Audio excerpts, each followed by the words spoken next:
Hivi unajua kama shetani neno analijua vizuri kabisa? Unatambua, si ndio? Kwamba analielewa vizuri kabisa.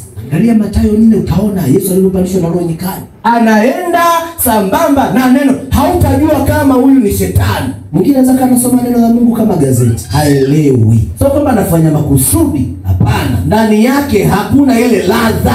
Mwingine anapolitumia neno la Mungu, anatumia utashi wake wa elimu kwamba hii hapa inaposema mkamate elimu ina maana hivi. Anatumia utashi wake.